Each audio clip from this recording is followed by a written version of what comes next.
A man sprints in, throws himself backward over a bar, and somehow that isn't the weird part. The weird part is this event had already rebuilt itself several times before Javier Sotomayor hit 2.45 meters and then basically told everyone else, good luck with that.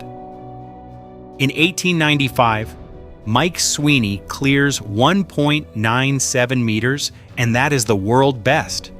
Picture the old scissors style. One leg up, the other snipping over, torso staying upright instead of rolling flat or backward.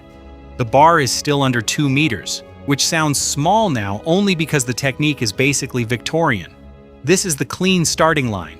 High jump before the real technical revolution. Then George Horine changes the picture. At the Western U.S. Olympic trial, he clears 2.007 meters. The first man ever over 2 meters. That tiny extra 7 millimeters matters, but the real shock is how he gets there, the Western roll. Instead of coming up upright like scissors jumpers, Horine turns sideways across the bar. Now high jump feels bigger, stranger, and suddenly on a new physical level. In Berlin, Cornelius Johnson clears 2.03 meters and wins Olympic gold. But the real earthquake is how the bar gets attacked.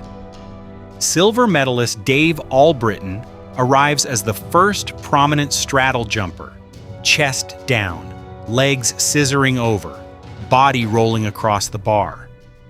That shape changes the chase. From here, records are not just about power or nerve.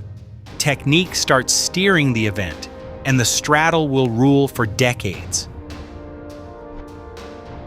Now Valery Brumel takes over and drives the bar to 2.28 meters. He keeps topping his own marks, dragging the record from 2.23 up through the early 60s, jump by jump. This is the straddle at full power, low over the bar, fast off the takeoff, brutally efficient. For a moment, 2.28 looks like the ceiling, the mark everyone else has to chase until the next big shock arrives. Then Dick Fosbury comes in, and the whole event looks wrong. In Mexico City, he clears 2.24 meters, wins Olympic gold, and goes over backward. Head first, spine arched, feet snapping through last. Not a world record. Brumel's 2.28 still stands. But this is bigger than a number. High jump stops looking like a leap and starts looking like a controlled fall. Soon, almost everybody copies it. Then 1978 throws a curveball. In Tbilisi, Volodymyr Yashchenko clears 2.34 meters and does it with the straddle, chest down, legs scissoring over the bar.